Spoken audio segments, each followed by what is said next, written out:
오늘부터는 우리 그리스도인의 삶의 어떤 실제적인 부분들을 좀 다루는 율법과 성령에 대해서 이제 말씀을 함께 앞으로 좀 계속 나누도록 그렇게 하겠습니다. 자, 율법에 대해서 대부분 모르는 충격적인 이야기가 있습니다. 우리가 흔히 율법 그러면 그냥 단순히 하나님의 법, 그래서 하나님의 말씀에 하라 하지 말라라는 어떤 계명들을 가지고 있어서 그 계명을 우리가 지키면 된다, 이런 단순한 생각들을 가지고 있는데, 그래서 성경에서 말씀하고 있는 율법에 대해서 정말 놓쳐서는 안 되고 정말로 중요하게 가르치고 있는 어떤 내용들을 모르고 지나가고 있다. 굉장히 충격적인 얘기를 오늘 좀 하려고 합니다. 그러면 우리가 율법에 대해서 도대체 뭐를 모르고 있다는 말이냐? 율법이 뭐 어떻길래 우리가 율법에 대해서 알면 충격을 받을 만큼 어떤 대단한 내용이 있다는 말이냐? 상당히 중요해요. 로마서 7장 5절 말씀인데요. 우리가 육신에 있을 때에는 율법으로 말미암는 죄의 정욕이 우리 지체 중에 역사하여 우리로 사망을 위하여 열매를 맺게 하였더니. 충격적이지 않습니까? 이 구절이 무슨 내용인지도 잘 모르는 분들이 태반일 뿐만 아니라 이런 구절이 성경에 있는지조차도 모르고 살아가는 그리스도인들이 또한 태반입니다. 자, 한 구절 더 보겠습니다. 로마서 7장 8절로 11절입니다. 오늘 본문에 있는 말씀이에요. 그러나 죄가 기회를 타서 계명으로 말미암아 내 속에서 온갖 탐심을 이루었나니 이는 율법이 없으면 죄가 죽은 것임이라. 죄가 기회를 타서 계명으로 말미암아 나를 속이고 그것으로 나를 죽였는지라. 같은 맥락이에요. 앞서 말씀드린 이 말씀, 우리가 육신에 있을 때는 율법으로 말미암는 죄의 정욕이 우리 지체 중에 역사하여 우리로 사망을 위하여 열매를 맺게 하였더니, 이 말씀을 우리가 듣지도 또 깨닫지도 또 그래서 적용하지도 못할 뿐만 아니라 같은 맥락에 같은 본문 안에 있는 내용이기 때문에 이 말씀도 우리가 잘 모른다고 말해. 이것이 율법에 대해서 우리가 대부분 사람들이 모르고 있는 충격적인 사실이라는 말입니다. 이게 무슨 말이냐? 자, 우리가 이 본문 말씀을 통해서 깨닫는 충격적인 내용이 뭐냐면, 율법이 죄의 정욕을 발동시킨다. 자, 그동안 율법은 우리의 죄를 억제하는 것으로 알고 있었어요. 그래서 율법을 지킨다는 것은 우리가 죄를 짓지 않고 하나님 앞에 의롭게 살려고 노력하는 그러한 수단으로 생각했다고 말해요. 하나님 앞에 정말 올바르게 하나님 뜻대로 살려고 우리 그리스도인들이 몸부림을 치고 있는 수단이요, 방법으로 생각을 했어요. 그래서 율법이라는 건 뭐냐? 우리로 하여금 죄를 깨닫게 하고 우리로 하여금 그 죄를 짓지 못하도록, 우리로 하여금 죄를 근절시키고 죄의 길에서 우리를 벗어나게끔 하는 것이 하나님의 말씀 율법이다, 이렇게 생각을 해왔어요. 근데 정작 성경은 뭐라고 가르치냐면, 율법이 우리 안에 죄의 정욕을 발동시킨다, 이렇게 말씀하고 있어요. 그러니까 이 말씀이 얼마나 충격적이냐고 말해요. 율법이 우리 안에서 죄를 억제하는 것이 아니라 오히려 우리 안에서 죄를 뭐 하고 있다고요? 발동시킨대요. 자, 보세요. 여기 노란색 그 글자만 제가 이어서 보시면 이렇습니다. 율법으로 죄의 정욕이 역사하여 사망을 위하여 열매를 맺게 했다. 그렇죠? 자, 여기 죄의 정욕을 발동하게 하는, 우리 지체 안에서 죄의 정욕을 발동하게 하는 주체가 뭐예요? 율법으로 말미암는, 율법으로 말미암아서 죄의 정욕이 우리 지체 중에서 역사한다는 거예요. 자, 얼마나 충격적인 얘기입니까? 오늘 우리가 알고 있는 상식과 얼마나 다른 얘기입니까? 그러나 이것은 분명하게 성경에 나와 있는 말씀이에요. 그리고 성경이 우리에게 가르치고 있는 말씀입니다. 8절과 11절도 마찬가지예요. 자, 여기 죄가 기회를 타서, 이제 죄가 우리 안에서 기회를 탄다는 겁니다. 죄 지을 상황이 나타났다는 얘기죠. 죄가 발동된다는 얘기예요. 무엇으로? 계명으로 말미암아. 죄가 기회를 타서 계명으로 말미암아 내 속에서 온갖 탐심을 이루었나니. 그렇죠? 계명, 하나님의 율법으로 말미암아서 죄가 기회를 탄다는 거예요. 그래서 온갖 탐심이 우리 안에서 나타나게 된다는 거예요. 우리의 삶을 통해서 여러 가지 우리 죄악의 탐심들, 이 육체의 탐심들이 실제적으로 이루어지게 된다는 거예요. 나타나게 된다는 거예요. 그래서 11절에 죄가 기회를 타서 똑같은 말씀입니다. 계명으로 말미암아 나를 속이고 그것으로 나를 죽였는지라. 그러니까 살리고 우리에게 생명을 줄 알았던 그 계명이 오히려 우리를 죽게 만들고 있어요. 오히려 우리를 죄악 가운데로 이끌어가고 있고 결국 우리를 사망의 열매를 맺게 해서 사망에 이르게 하는 그런 근거를 제시하고 있다라고 오늘 성경은 말하고 있다고 말해요. 이런 충격적인 얘기 알고 계셨어요? 몰랐죠? 예, 율법 그러면 다 항상 우리를 죄 짓지 않는 길로 이끌어가고 인도하는 그런 계명이라 그렇게 생각하셨죠? 예. 대부분의 성도들이 그렇게 알고 있습니다. 예수 믿는 사람들의 100에 99은 대개 그렇게 알고 있어요. 그래서 우리가 성경을 바르게 알고 바르게 깨달아야 된다라고 말을 하는 겁니다. 성경은 이렇게 충격적으로 우리에게 율법에 대해서 가르치고 있어요. 율법이 무엇을 발동시킨다고요? 죄의 정욕을 발동시킨다. 충격적이죠. 굉장히 충격적입니다. 아니, 율법이 죄의 정욕을 발동시킨다고요? 네. 그럼 이게 무슨 의미냐? 이게 무슨 의미냐? 아니, 우리가 율법이 선한 것 다 아는데 그렇다고 해서 율법이 악한 것일 수는 없잖아요. 죄의 정욕을 발동시킨다? 율법이 죄의 정욕을 발동시키면 그러면 율법은 좋은 거예요, 나쁜 거예요? 선한 거예요, 악한 거예요? 악한 거죠. 그러나 우리가 알다시피 율법은 선한 겁니다. 믿습니까? 네, 율법은 선한 거예요. 결코 악한 것일 수가 없어요. 하나님의 법인데 하나님의 법이 어떻게 죄의 정욕을 발동시킵니까? 말도 안 되는 거죠. 우리가 상식적으로 납득이 안 되는 거죠. 그러나 이것이 현실이란 말이에요.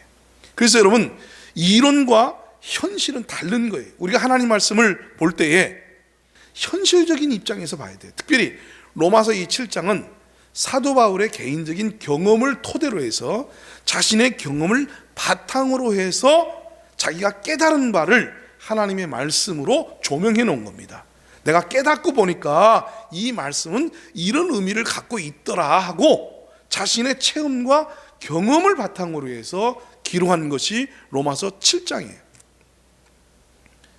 바울이 자신의 어떤 체험 중심으로 로마서를 기록하지 않았습니다. 로마에 있는 이방인 교회에 사도 바울이 얼마나 가고 싶어 했는지 몰라요.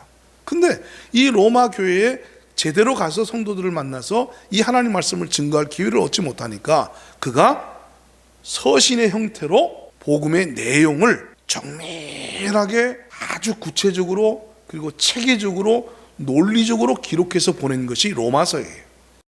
그래서 이 로마서의 내용을 보면 그리스도인의 삶이 어떤 것인가, 죄인된 자리에서 어떻게 구원에 이르고 구원받은 성도들이 과연 어떠한 정체성을 가지고 있고, 그래서 구원받은 성도들은 앞으로 어떤 방식으로 살아야 될 것이며, 그래서 구원받은 성도들이 어떻게 교회 안에 연합되어져서 교회 생활을 할 수 있는 것인가 하는 것을 아주 조목조목 기록해 놓은 게 로마서입니다.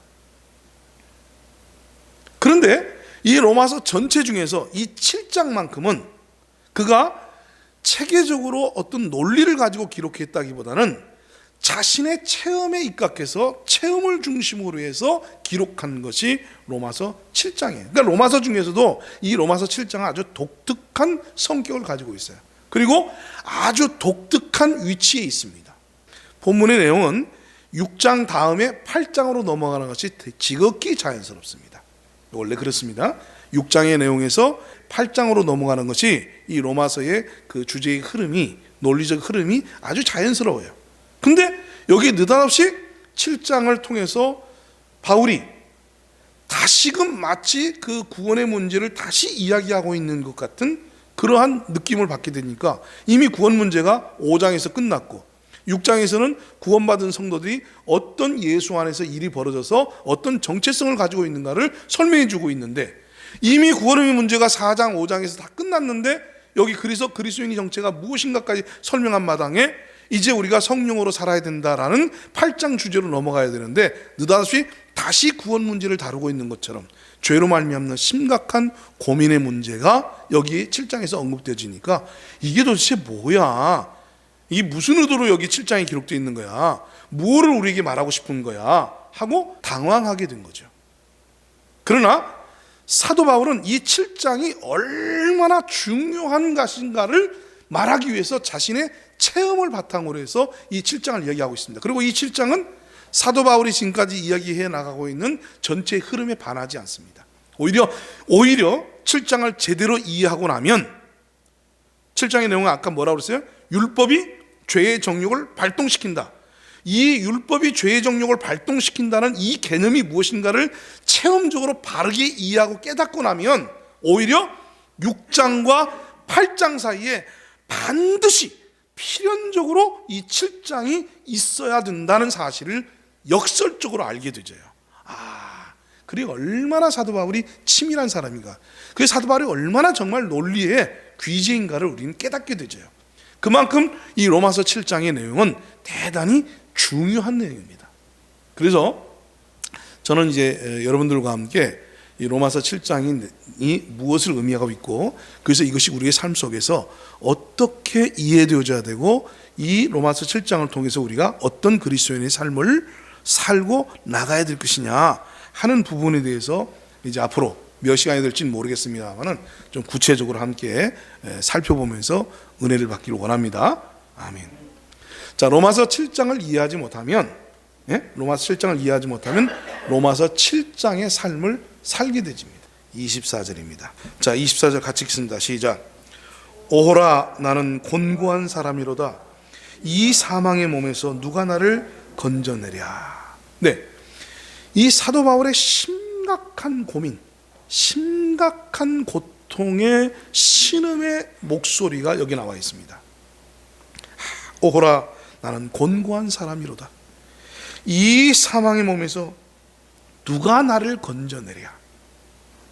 정상적인 그리스도인이라고 하면 오늘 지금 사도 바울이 고민하고 있는 이러한 고민을 한 번쯤은 해봤습니다. 그리고 지금 하고 있을 거예요.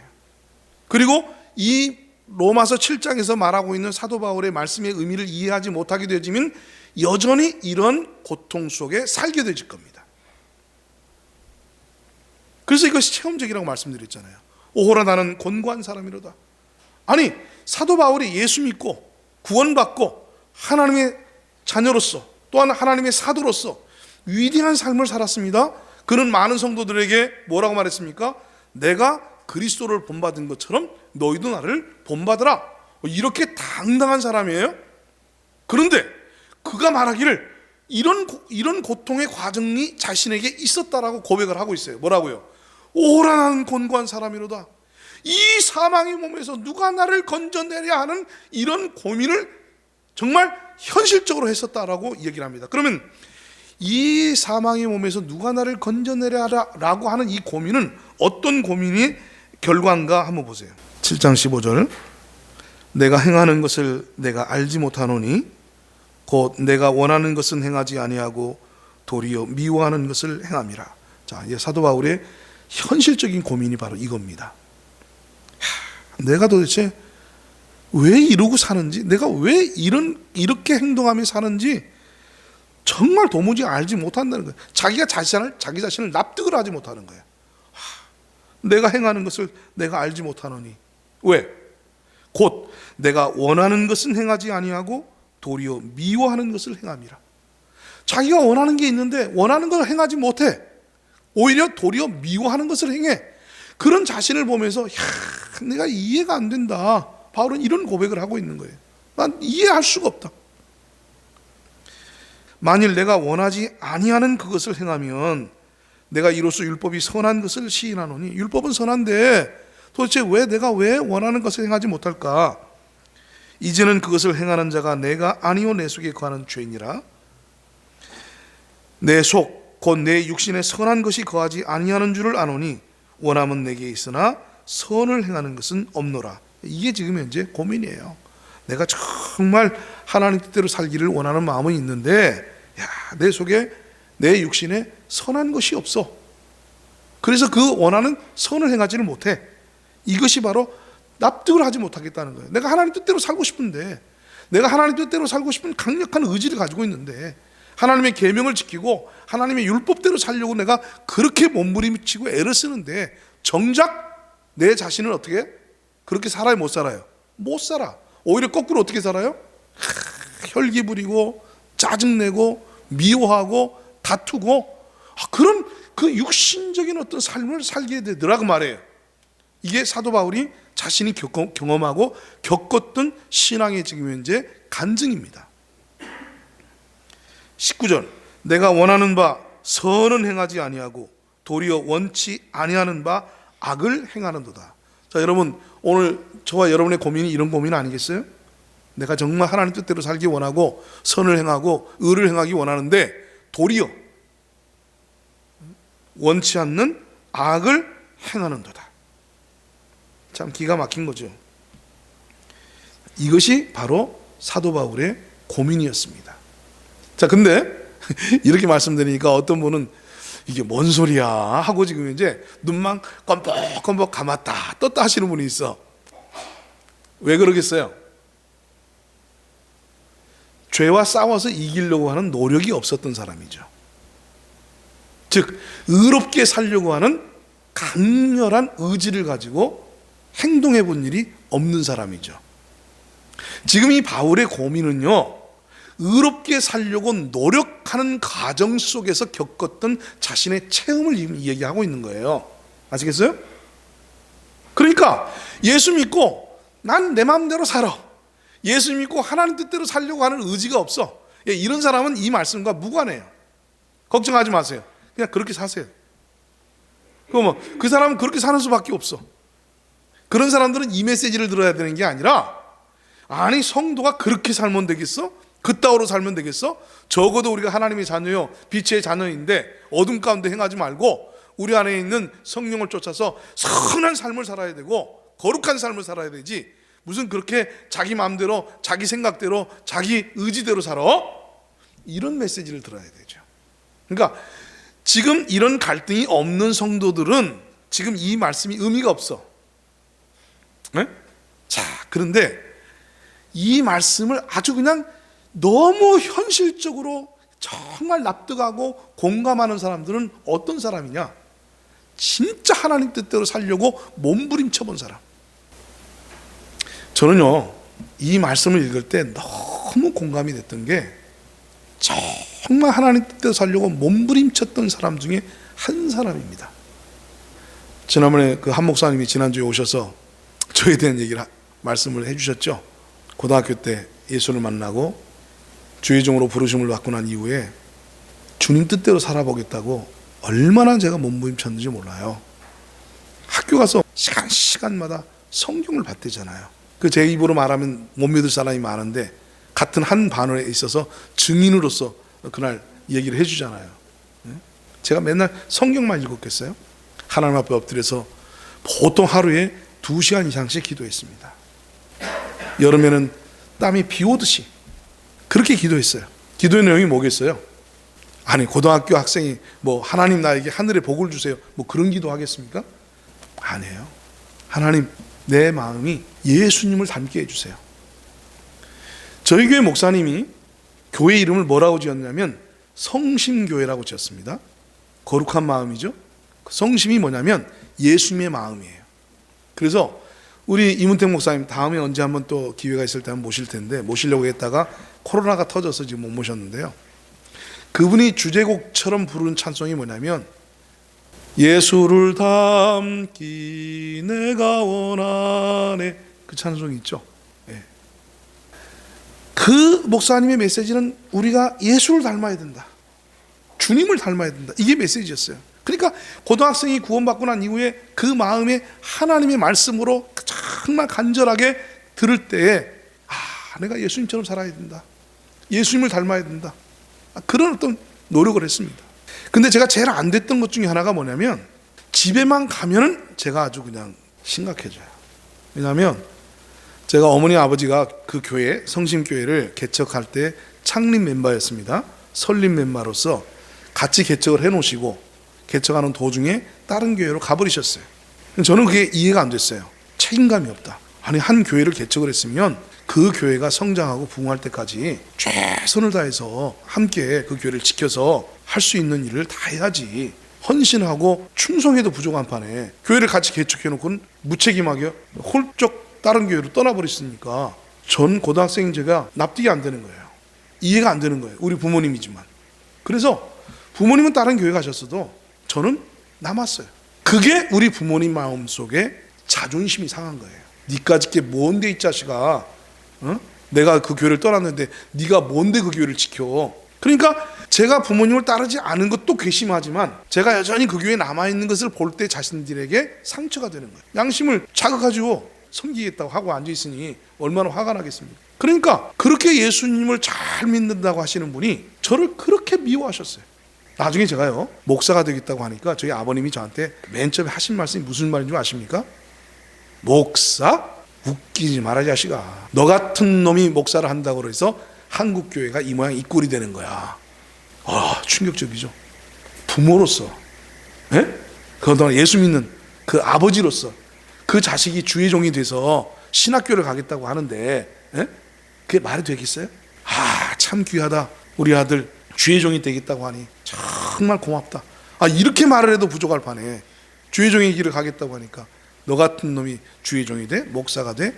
아이고 웃긴다 이 자식아. 이 빌어먹을 놈아. 이 썩어 죽을 놈아. 얼어 죽을 놈아. 이렇게 저를 미워하셨어요. 저희 어머님은요 딱 회수권 2장 끊어주셨습니다. 저희 집이 천호동이었고 학교는 제가 경희고등학교를 다녔으니까 회기동이에요. 교회는 면목동에 있었습니다. 중간에 있었어요. 새벽 4시 반차를 타고요 교회 5시 새벽 예배를 드리러 갑니다. 제가 얼마나 대단히 열심히 있는 사람인가 이야기하면 여러분들 깜짝 놀래요. 근데 그 새벽에 저희 어머님이 도시락을 안 싸주셔요.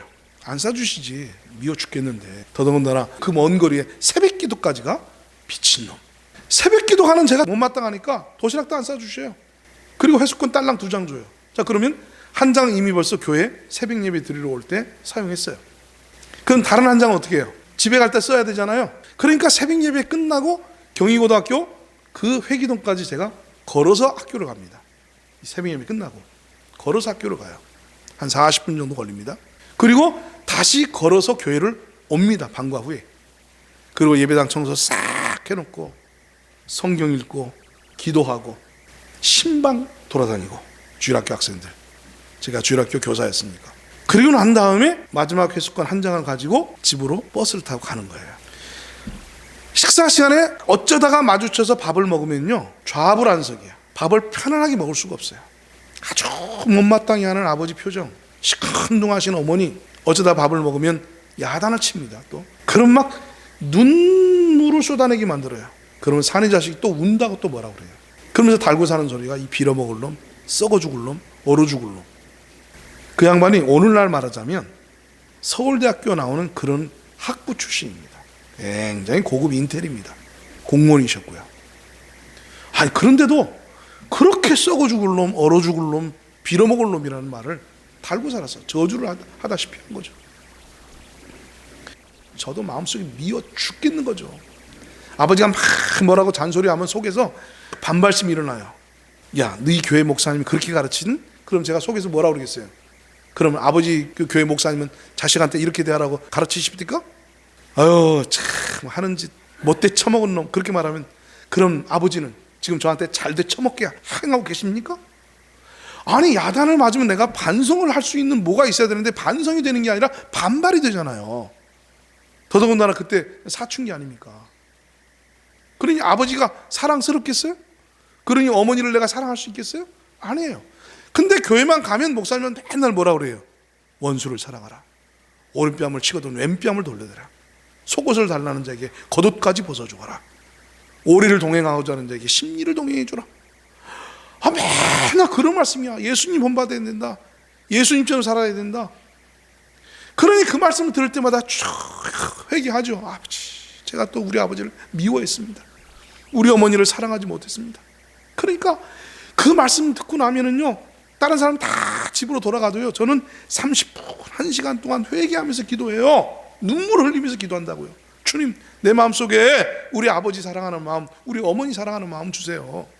제가 뭐 얼마나 큰 죄를 지을 게 있겠습니까? 예? 제가 살면서 무슨 죄를 지을 게 있어요? 그러니까 맨날 제 문제는 그게 제일 큰 문제였어요. 기도하면서 제 마음속에 확신이 듭니다. 그래, 원수도 사랑하라고 그랬는데 아버지가, 어머니가 나에게 생명을 주셨고, 그래도 미우나 고우나 나를 이렇게 길러주시고 책임져 주셨는데 내가 그분을 못 사랑하면 이 다음에 내가 어떻게 목사가 되겠나? 저분들 하나 사랑하지 못하면 내가 이 다음에 어떻게 성도들에게 서로 사랑하십시오 이런 설교를 할 수 있겠느냐? 그래, 주님, 우리 아버지 사랑합니다. 어머니 사랑합니다. 그렇게 이제 기도를 하고요, 집에 다 가요. 예배 끝나고 하니까 늦은 시간이죠. 너 교회 갔다 왔어? 뻔히 교회 갔다 오는 거 알죠? 아니, 제가 그럼 당연히 교회 갔다 오지 뭐 어디 놀러 갔다 왔겠어요? 오직 주님밖에 모르고 교회밖에 모르는 애인데 뻔히 알죠. 자극을 합니다. 그래서 오늘 목사님이 부모에게 불순종하고 부모의 말씀을 따르지 말라고 오늘도 말씀 그렇게 가르치시더라? 아니, 무슨 막말이에요. 어느 목사가 그렇게 가르치는 목사가 어디 있겠어요? 세상에 아무리 못된 목사를 할지라도 그렇게 가르치는 목사가 있어요? 그게 뭐예요? 비꼬는 거죠. 빈정되는 거죠. 그 소리 듣고, 그 목소리 듣고, 그 표정 보는 순간 내 속에서 확 나는 거예요. 왜냐하면 내가 존경하고 내가 사랑하는 목사님을 그렇게 못되게 말을 하니까 내 속에서 쑥 올라오는 거죠. 아버지는 나를 낳아주신 부모님인지 모르지만 지금 목사님은 내 영적인 아버지예요. 그분은 나를 사랑하시고 나를 위해서 기도하시는데, 그럼 당신은 나를 사랑하고 나를 위해서 기도하십니까? 하고 대들고 싶지만 겉으로 말은 못하죠. 우리 아버지 되게 무서워요. 말 한마디 잘못하면 그냥 귓방맹이 날라오고, 밥 먹다가도 내가 무슨 말 실수하면 밥상 뒤집어 엎어버리고. 그러니까 속으로, 아니 금방 30분 동안 1시간 동안 예배 끝나고 은혜 받고 그렇게 기도하면서 주님, 내가 우리 아버지를 사랑하겠습니다 하고 집에 돌아가는데, 돌아가자마자 내 마음속에 뭐가 발동해요? 미움이 발동해요. 아버지에 대한 사랑, 각오, 결단, 은혜 싹 저리 가라. 다 저리 가라요. 그러면 미워 죽겠는 거야. 그리고 막 반발심이 일어나고, 와, 막 소리에서 그냥 좀 하세요 하고 그냥 외치고 싶은 마음. 아, 내가 도대체 뭘 잘못했다고 왜 나한테 이러시는 거예요? 그냥 붙들고 그냥 하소연하고 싶고 소리치고 싶고 그냥 외치고 싶은 마음. 아무 소리도 안 합니다. 그리고 제 방으로 들어가죠. 그리고 이불 뒤집어 쓰고 또 기도합니다. 아버지, 또 졌어요. 아버지, 아니 그렇게 부모님을 사랑하라고 오늘 말씀 듣고 왔는데 제가 부모님 사랑 못해요. 막 부모님 미워 죽겠어요. 화가 나 미치겠어요. 이걸 제가 감당할 수가 없어요. 그러면서 이불 뒤집어 쓰고요, 울면서 기도를 합니다. 이게 반복되는 거예요. 계속해서 반복됩니다. 부흥회 때 은혜 받고, 기도원 가서 은혜 받고, 수련회 가서 은혜 받고, 내가 그렇게 살겠다라고 결단하고 결심하지만 위대하신 우리 아버지만 만나면 다 사라져요. 그 결심도, 그 은혜도, 기도도, 기도빨이든 영빨이든 뭐 은혜빨이든 뭐 다 사라져. 그 모든 걸 사라지게 만드는 위대한 우리 아버지, 대단하신 분입니다. 이 말씀이 얼마나 저에게 와닿겠어요. 그래, 내가 마음으로는 하나님의 법을 섬기고 내가 마음으로는 선을 행하기 원치만 도리어 원치 않은 죄를 행하는도다. 오호라, 나는 곤고한 사람이로다. 이 사망의 몸에서 누가 나를 건져내랴. 이 기도를 제가 붙들고 하지 않겠어요? 이 말씀 붙들고, 아버지, 내가 곤고한 사람입니다. 사도 바울이 말했던 그 곤고한 사람이 바로 접니다. 이 말씀은요, 정말 하나님 말씀대로 살려고 몸부림쳐 본 사람들이나 이해하고 공감하는 말씀입니다. 로마서 7장은 하나님 뜻대로 살려고 하는 의지, 하나님 뜻대로 살려고 하는 노력, 정말 말씀 안에서 바르게 살아보겠다고 몸부림치면서 싸워보지 않은 사람들은 이 말씀이 무슨 말씀인지 이해가 안 돼요. 이런 체험이 없으니까. 그냥 살고 있으니까. 근데 성경에는요, 네가 아직 죄와 싸우되 피 흘리기까지 싸우지 못했다. 이게 그리스도인들이 가져야 될 자세입니다. 믿습니까?